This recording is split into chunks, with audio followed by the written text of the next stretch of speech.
Good evening, ladies and gentlemen, boys and girls. Welcome to Jahaneman.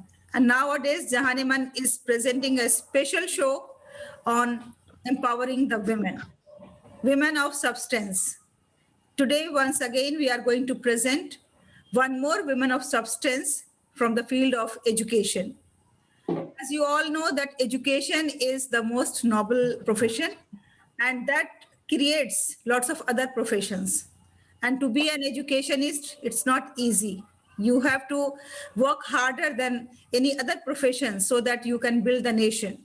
You can groom the next generation and you can show the right path to the children who are innocent and who are ignorant as well.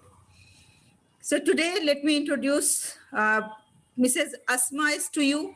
Mrs. Asma is a teacher, and a very passionate teacher. And further about her, she herself is going to tell and inform all of us. So, hello Asma, Assalamu alaikum. How are you? Walaikum assalam, ma'am. Alhamdulillah, and good evening to everyone. Alhamdulillah, Alhamdulillah. I'm a primary teacher and an educationist. I'm in the field of education from past 7 years.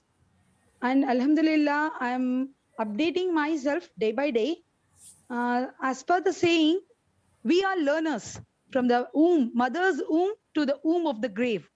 We should learn. We should try to learn each day. We should try to update ourselves each day. And Alhamdulillah, Halima Sadia ma'am is doing her job very perfect way, in a perfect way, that she helps us to learn more and to update more. And thank you, Asma. Thank you very much. Thank you, ma'am. So Asma, as you know that our topic for this Women's Day, because the entire world is going to celebrate the Women's Day on 8th March. And we at Jahaneman are celebrating womanhood for full 1 month, although I believe firmly that each and every day is a Women's Day and each and every day we should celebrate it. So formally we are celebrating full 1 month and we have started the celebrations on 6th of February and it will end on 7th of March when we are going to have a gala event. And there all the women of substance will assemble together and we are going to discuss the greatness and the contributions of women. So our discussion today on this auspicious day is that what exactly people say about women regarding their fashion sense, regarding their dressing sense, and regarding their, and there is a myth that if there are two women or more than two women, their conversation has to end either on the asking to each other about their dressing, about their makeup, about their hairstyle, or some this type of stuff. So Asma, my first question to you is that what is your understanding of emotional fashion? Yeah, first of all, it's my pleasure to be here with you, ma'am, on this special occasion. And my views, to start with my views, ma'am, clothes don't just speak about us to others, but they speak to us as well. In psychology, this is referred to as enclothed cognition. So we should try to dress up modestly. Good. And if I talk about like, do we really need to fashion our emotions? Obviously, yes. Obviously, I will tell yes, because our fashion style mirrors our personality. It states that how vibrant and how confident we are. I agree that clothes are important in the lifestyle of human beings. It is a universal requisite that we must wear clothes. One of the primary reasons for wearing garment is to cover our one's nakedness. But nowadays, even with dress, people look naked. Such fitting, transparent, Allahu Akbar. This should be avoided. Oh, Asma, yes, you are right. In some cases, I have also found that there are people who are undressed with dress.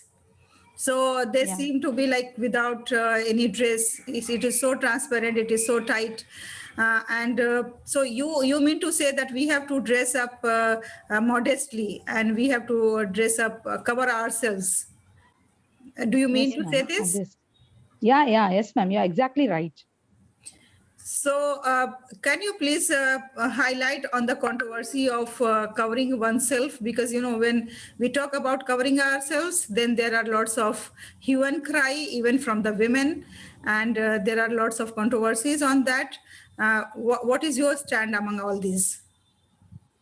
Yeah, ma'am. First, before dressing, we should ignore the world. We should listen to our emotions. We should be conscious of the day of resurrection.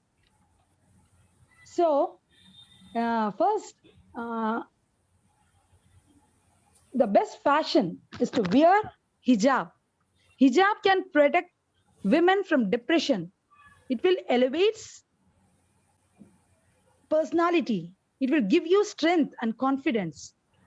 I accept that there is a controversy regarding hijab. Indeed, Islamic practice of hijab is controversial in this contemporary world. Quran emphasizes the importance of modesty. Hijab is a paragon of self-effacement. Try to attract others, aspire others, but by being closer to Allah subhanahu wa ta'ala. So dress up yourself modestly. It is believed that hijab is an oppressive practice in day-to-day world, but veiling is also believed to cause detrimental health effects. But it's not so. Hijab is liberative than oppressive. It is liberative. It gives us freedom. If they ask why we veil, why we cover ourselves, we have tons of reasons. It's an expression of one's spirituality. Hijab conveys modesty. Hijab fosters an internal sense of respect. And moreover, it is a manifestation of one's identity. It is a source of female empowerment as expression of activism and pride. It is a means to command increased respect from men in the social encounters. It is a mechanism to enhance emotional and physical intimacy. It is a means to reject objectification and sexual exploitation. So this is not the thing where men control us. It has been highlighted for both men and women. That is, modesty is highlighted for both men and women in Quran. The Quran actually addresses men first, then comes to women. Quran tells the men to lower their gaze around women.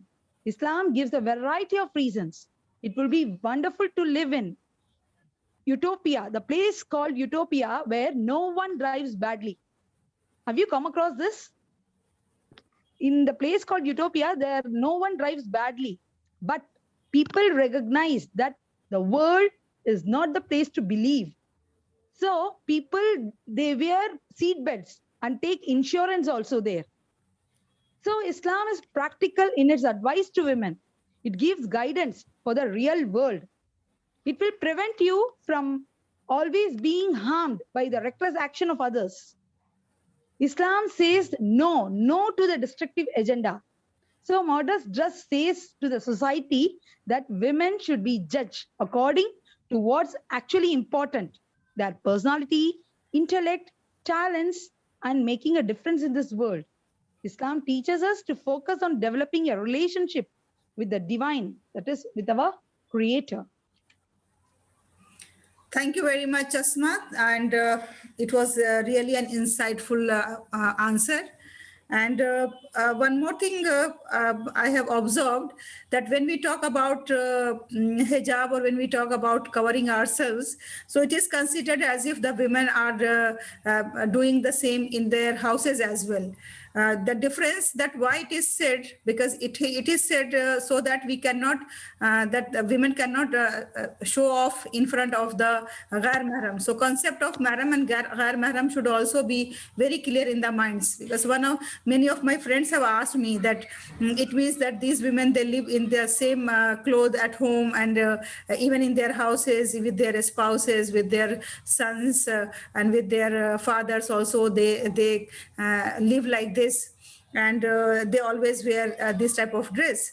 So we have to make it very clear that this instruction of covering oneself is to avoid the gaze and to avoid the close interaction with the ghair mahram, and to protect ourselves and to feel confident in this.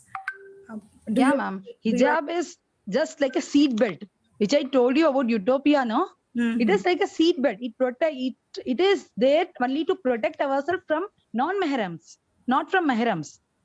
At our houses, we are not wearing it. Yes, thank you, Asma. Thank you very much. Now you know that the world is celebrating Women's Day, and it's very special day because I always feel that in my life, the best thing happened to me is that I am a woman. And I always celebrate my womanhood. I always feel that Allah subhanahu wa ta'ala has given me this blessing of being a woman. I am a caring mother. I am a wife. I have lots of relationships and lots of responsibilities. And I carry those responsibilities with a smile on my face. So being a woman, I was never suppressed. I'm a professional as well. Nobody has stopped me from doing anything. And whatever is permissible and that I'm allowed to do, I was allowed to pursue my higher education and then to join my profession. So I don't think that being a woman, I was ever suppressed, or I was ever felt that I'm inferior to men. What is your message, Asma, on this day, and what is your experience being a woman? Alhamdulillah, I'm very grateful to Allah subhanahu wa ta'ala for being a woman. As I said, Islamic women are more liberative than others because we have more rights when compared to others. We feel the sense of respect, and we have all the rights to do, but whatever is permissible in Islam, what is right according to Sharia, it is permissible, and it is also very much safe for us. And what to tell? So what is your message for your sisters on this day? Yeah, it is, my dear sisters, please dress modestly and dedicate yourself to the only creator, but not to the whims of culture and fashion industry. You be simple. You showcase your inner beauty and a beauty of character. Don't follow this temporary and pointless endeavor that are ultimately psychologically and social damaging.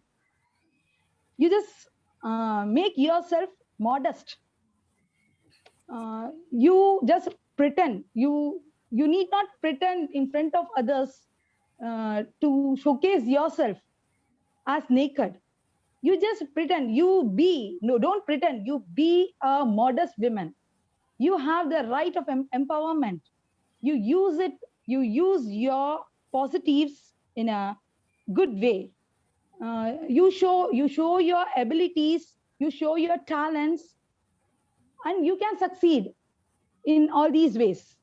Don't just stick to the useless passions. That's it, ma'am. Thank you very much, Asma. It's really a message from your heart. And dil se jo baat nikalti hai, asar rakhti hai. And I know that all the sisters, those who are listening this program, they all have understood your message that you have given from the bottom of your heart. Thank you very much for being with us. And take care. Wish you a happy Women's Day. And I request you to be with us on 7th of March, 7th of March, when we are going to celebrate this grand event with lots of intellectuals, with lots of professionals. And even this Women's Day, we are going to celebrate the homemakers as well. Jahaniman always tries to acknowledge and recognize the women in whatever shape, in whatever form they are, because they are beautiful. Whatever they do, they are beautiful, whosoever they are. So we are awarding even the homemakers for their efforts, for the making their houses like paradise, to nurturing their children, to raising their children in the perfect manner. So I request you to be with us, and I request all my sisters, those who are watching this program, be with us on 7th March, and let's celebrate together our womanhood. Thank you very much. May Almighty bless. Inshallah, thank you. Thank you. Thank you so much, ma'am.